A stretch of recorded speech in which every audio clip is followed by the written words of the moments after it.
Nagbabalik po muli ang inyong lingkod at nagbabalita ng mga balitang dapat nating malaman dito sa ating bansa. Ito ang Balitang Pambansa. Atin ngang matutunghayan sa channel na ito kung ano ang nangyayari sa loob ng ating gobyerno at syempre tumutulong na rin sa ating mga mamamayan na malaman ang katotohanan dahil mayroon tayong karapatan na malaman ang tunay na nangyayari sa ating bansa. Ngunit bago natin panoorin ang balita, huwag niyo pong kakalimutan na mag-subscribe sa ating channel at pindutin ang notification bell para lagi kang maging updated sa ating mga bagong videos na ina-upload araw-araw.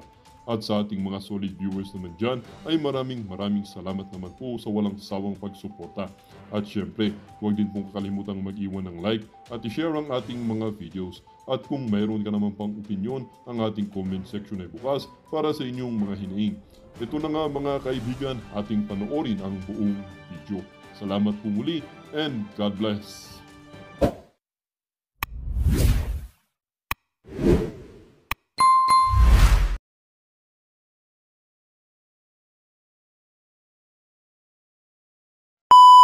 Sa ngayon, mura po ba ang presyo ng mga pangunahing bilihin ngayon? Mura po ba ang presyo ng pagkain ngayon? Murang-mura po ba ang pagpapagamot ngayon?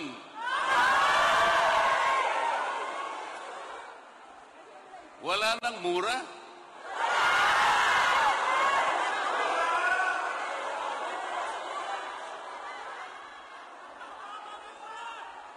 Mapapamura ka talaga?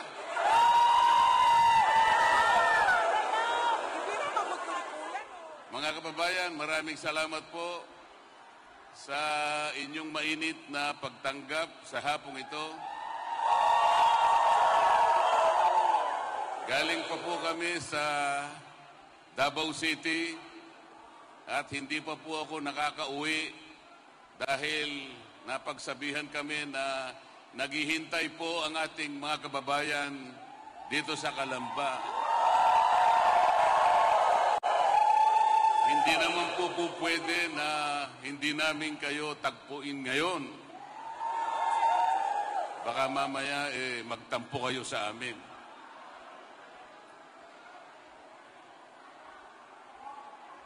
Bakit po imbes na maging mura ang mga bilihin, ang pagkain, ang kuryente at lahat ng bagay na kailangan ng mamamayan para sa mabuhay ay wala nang tigil ang pagtaas? Bakit po kaya? Dahil po sa malalang katiwalian at korupsyon sa ating bansa. Lubog na po ang ating bansa sa korupsyon. Meron nga pong nagpadala sa akin ng isang litrato sa Viber. Meron pong isang flood control project. Hindi pa po dumarating ang baha. Wala pa pong tubig. Nagiba na po yung project. Kaya nakalagay po dun sa kanyang minota, flood control project, sabi niya. 80% lupa, plus 15% semento, plus 5% bakal, equals pera. Napakahirap po talaga. Ngayon po, darating na naman po ang mga kandidato, kumakandidato bilang senador sa kabilang kampo. Lalapit silang lahat sa inyo para sa ganon ay humingi na inyong mahalagang tulong upang sila'y muling mailuklok sa kanilang mga pwesto. Hindi ba ninyo itatanong sa kanila, bakit po kayo lumalapit na naman sa amin? Samantalang yung tungkulin po na ipinangako ninyo sa amin maraming panahon nang nakararaan ay wala namang natupad. Yung pangako po ninyo na magandang buhay, na mailagay niyo po kami sa magandang kalagayan, nasaan na po yun?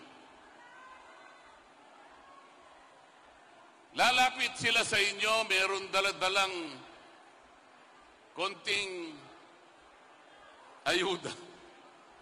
Ang tawag po nila dyan sa mga ayuda, akap, AX, tupad, at kung ano-ano pa. Ipagpalagay na po natin ang matatanggap ng bawat isa. Ngayong nalalapit po ang eleksyon ay 10,000 piso. 10,000. Kapag dinivide nyo po yung 10,000 sa 365, ibig sabihin sa loob ng isang taon, meron kayong makukwentang amount dyan. Ano man ang makwenta nyo, i-divide nyo uli by 6. Sapagkat ang termino ng isang senador ay 6 na taon. Katapos-tapusan ang makukwenta ninyo dyan, 5 piso isang araw, katumbas ng ibibigay nilang 10,000 sa inyo sa loob ng panahon na sila ay uupo sa Senado. 5 piso po. 5 piso katapat ng 2 hopya o kaya 2 candy. Yan po ba ang inaasahan ng bawat isang mamamayang Pilipino? Yan po ba ang ipinapangako nilang pagsisilbi sa inyo? Lalapit sila sa inyo, iaabot ang konting pera, mapaligaya ko. Mapaligaya siguro kayo, baka wala pang isang araw eh. Baka lahating araw lang, wala na yung binigay nila. Ang katapat po nun sa loob ng 6 na taon, 5 piso isang araw. Sa harap ng napakamahal na bilihin na sa araw-araw ay nagiging hamon sa bawat isang Pilipino. Maawa po kayo sa ating bansa. Maawa kayo sa inyong pamilya. Huwag kayong papayag na insultuhin kayo. Ang Pilipino ay merong dangal. Ang Pilipino, hindi niya ipagpapalit ang kanyang dangal. Ayaw ng Pilipino ang ayuda. Alam po ninyo ang ayuda, kailangan lamang po natin yan sa panahon ng krisis. Nasunugan, tulungan mo. Nabagyo, nabaha, tulungan mo. Yan ang ugaling Pilipino. Pero kaya siya pupunta, dala-dala yung ayuda sa'yo.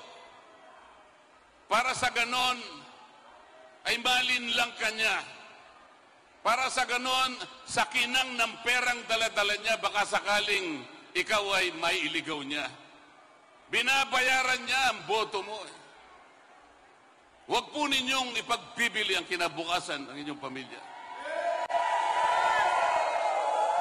Ang Pilipino po, kahit mahirap ang kanyang buhay, ang gusto niya, ang gusto ng Pilipino, bigyan mo siya ng pagkakataong makapagtrabaho. Yun ang gusto ng Pilipino. Ang Pilipino ay merong karangalan. Ganun po ang dapat ninyong gawin. Meron kayong pagpipilian. 2 teams lamang ito. Yung team namin po, Team Suka. Tinawag po kaming nagbebenta at bumibili ng suka. Huwag po kayo magagalit doon. Pabayaan nyo na po yun. Okay lamang po yan. Kasi po kung sa dalaga, kagaya po ng napakaraming dalagan nakikita ko ngayon. Ang gaganda pa. Kapag ang dalaga may asim, komplimento po yun. Ang Team Suka ay may asim. Yung kabila,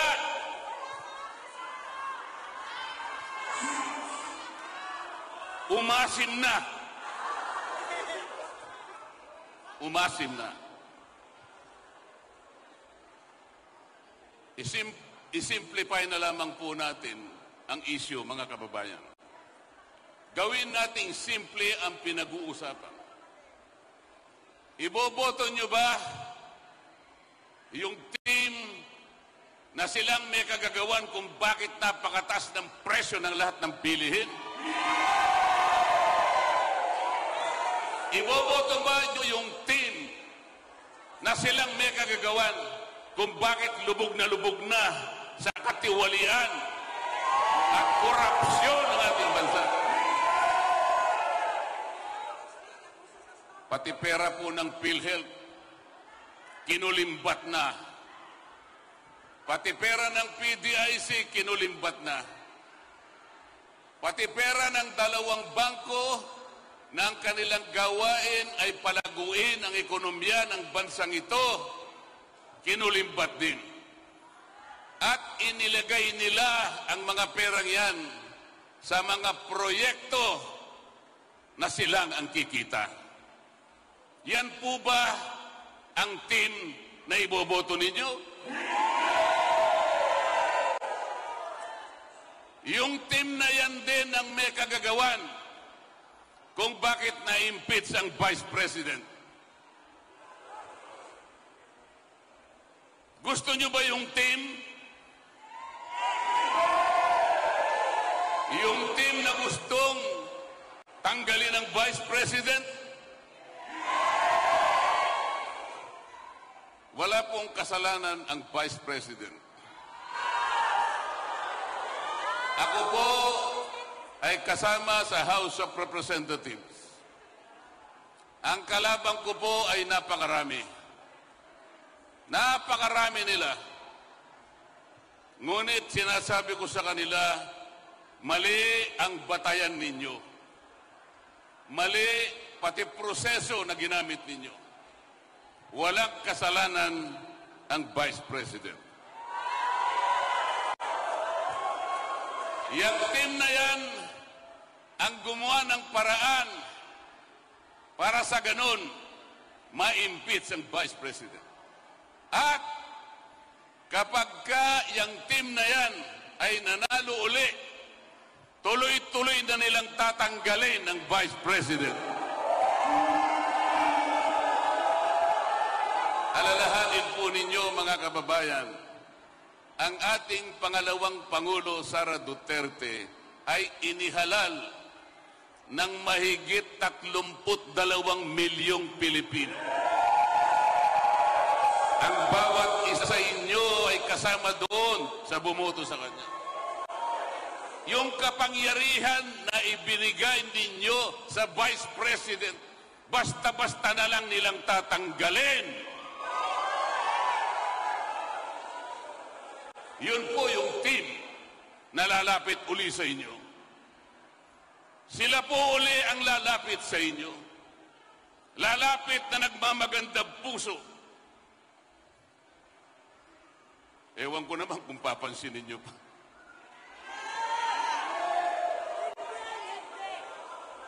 Yung Team Suka, sila lamang ang nakakaalam kung paano i-address ang lahat ng hamon na kinakaharap ng ating bansa. Ang Team Suka na nandito sa inyong harapan ngayon, sila lamang ang magtatanggol sa kapalaran ng Vice President. Wala na iba. Sa sandaling makahanap sila ng 16 na senador sa susunod na Kongreso, sa susunod na Senado, matatanggal po ang ating Vice President. Yan po ang kanilang gustong gawin. Kaya ang gusto po nila, 12-0. 12-0 daw po. Walang mananalo isa man sa PDP laban. Yun ang kanilang gusto.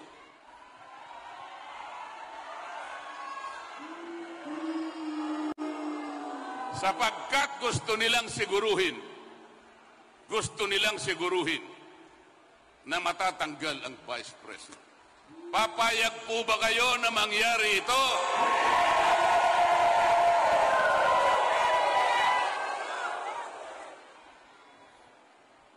Ang PDP laban po, sila lamang ang merong kakayahan ay pagtanggol at pigilin ang kanilang mga balakin. Mahalin po natin ang Pilipinas. Sagipin natin ang ating bansa. Kilala na po ninyo kung sino-sino yung mga kandidato sa kabilang team.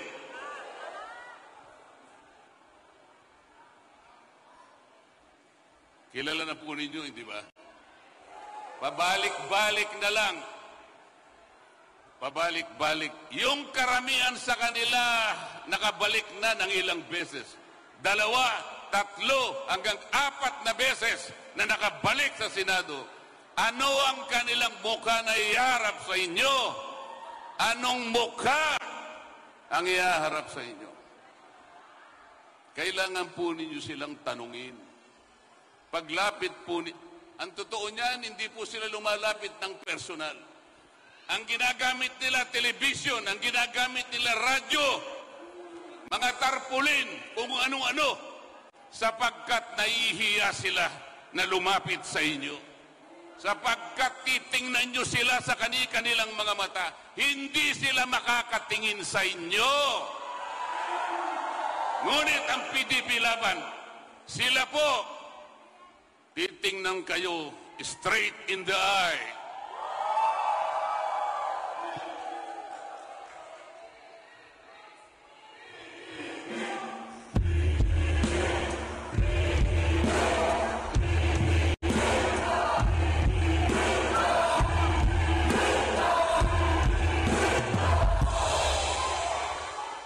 Nung ako po ay naimbita sa isang organisasyon ng mga scientist,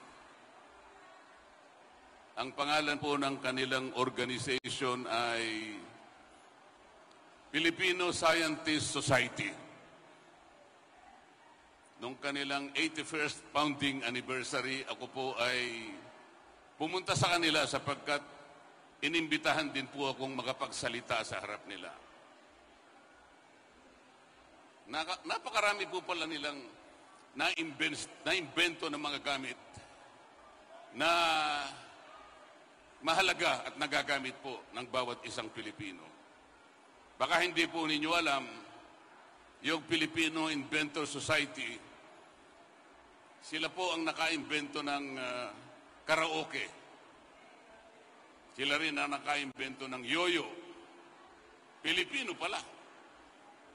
Sila po yung naka-imbento rin ng bamboo incubator. Naka-imbento rin po sila nung unsinkable portable boat. Mahalagang mga bagay po yan. At saka isang napakamahalagang pandikit na ginagamit sa ating mga barko. Meron din po silang na-imbentong 3-in-1 jeepney. Pati pala yung banana ketchup. Sila pala ang naka-imbento. Tinanong ko po sila bago ako umalis. Napakarami po pala ninyong nagawang imbensyon para sa ating mga mamayang Pilipino. Bakit nakalimutan po ninyo ang isa sa pinakamahalaga, lalong-lalo na po sa panahon ng eleksyon? Kasi po kako, sa dami po ng mga kumakandidato, nahihirapan po yung ating mga mamamayan na pumili. Yung iba po kasi na ililigaw sapagkat may dadalang kung ano-ano. Yung katangian po, mahirap pong sukatin. Kung ano lang karanasan, kung ano ang eksperyensya, nahihirapan po ang ating mga butante. Pero kung naka-invento po kayo ng isang aparato na ilalagay po natin sa harapan ng COMELEC doon sa Intramuros, simpleng-simple lang po ang gagawin nun. Lahat po ng kumakandidatong mga senador, padaanin po natin sa aparato. Parang yung mga scanner na kapag kayo po ay maglalakbay sa ibang bansa, dumadaan po kayo sa isang scanner. Yung luggage po ninyo, pararaanin nyo po sa isang makina at tutunog-tunog yan kung meron pong ayaw na dalhin. Pati po kayo may lagusan po na talagang malinis na malinis ang katawan ninyo na kayo'y makalalagpas dyan sa mekanismo na yan. Ang sabi ko, kung kayo po'y naka-invento ng aparatong katulad nun, lahat po ng kandidatong senador, dadaan po dyan. Kapag ka tumunog at nagkulay pula, disqualified. Hindi pwede. Hindi ka pwedeng magsilbi. Wala kang gagawing mabuti sa mamamayang Pilipino. O di napakadali po. Alam po ninyo, pag lahat po ng senador ay pinadaan doon, hindi ko po alam kung merong papasa doon sa kabilang team.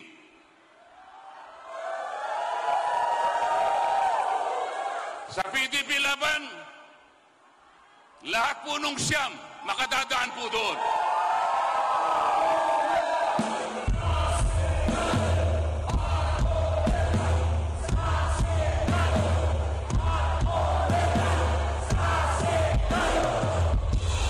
Nakikiusap po ako na dalhin po ninyo yung buong slate ng PDP laban.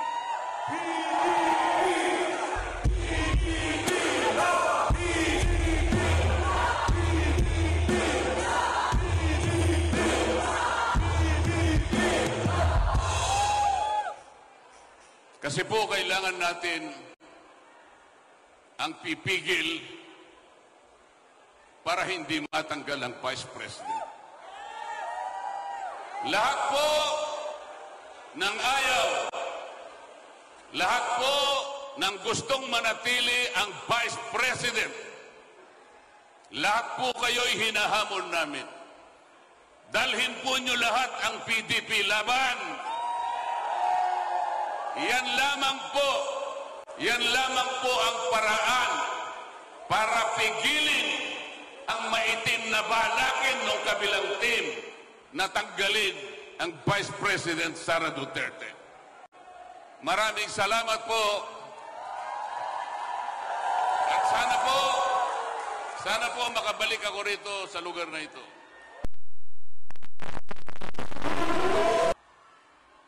Hahalikan ko kayong lahat. Makabalik lamang ako bilang ganap na senador ng ating republika. Maraming salamat po. Isang vlogger po at anchor po ng SMNI. Nandito po ako, dating bumabanat kay Pastor Kibuloy, dating oposisyon na lumalaban po dito sa KOJC. Pero nung sila po ay nagpaliwanag sa akin at pinakita nila ang ganda ng KOJC po, nakumbinsi po ako na ito si Pastor Kibuloy ay hindi lamang pang Davao. Dapat po talagang siyang maging senador dahil sa sobrang ganda ng ginawa niya sa kanyang community. Kaya po ako nandito, marami sa atin nag-iisip na bakit si Pastor Kibuloy? Ano ba ang nagawa niyan? Alam niyo po, si Pastor Kibuloy po ay maraming nagawa, maraming natulungan, hindi lamang po ang mga taga-KOJC, yung kanyang community. Pagpupuntahan niyo po sa Davao, makikita niyo yung napakalaking kingdom doon, pinakamalaki sa Pilipinas. Yung kanilang lugar ay nasa Pilipinas na isang third world country, pero first world ang lugar nila. Kung meron po sana tayong picture na may papakita dito, mas maganda.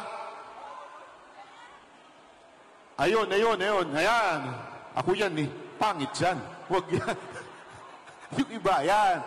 Kung makikita natin po ang mga ginawa ni Pastor, hindi lamang po yan. May Glory Mountain pa, Prayer Mountain, para po kayong nasa Japan sa sobrang ganda. Yan o yung sinasabi ng bangag na presidente na masamang tao daw. Paano ang isang puno magbubunga ng masama kung ito'y napakaganda, di ba? Yes! Nakakita po ba kayo ng isang mangga na bumunga ng bayabas? Malabo yun. Wala! O di kaya isang bayabas na, na puno bumunga ng mangga?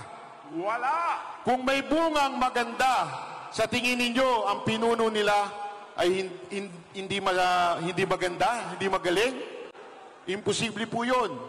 Kaya ho maganda ang community ng KOJC dahil po sa magandang pamamahala ni Pastor Kibuloy. Tama!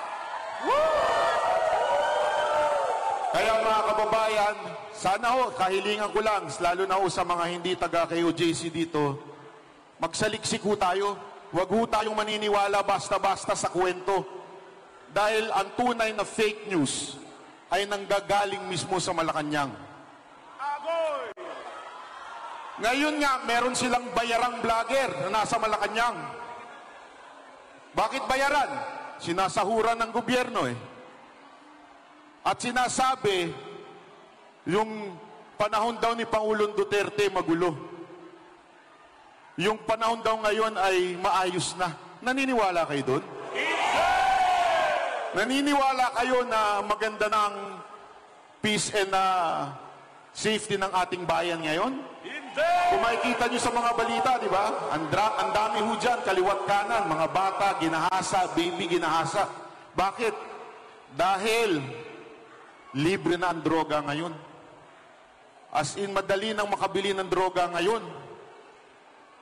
Kaya mga kababayan, sana ho, dito sa darating na eleksyon, huwag nating pahintulutan na mapuno ng team bangag ang ating gobyerno. Sabi nila, di ba, ang PDP, mga inutusang bumili ng suka.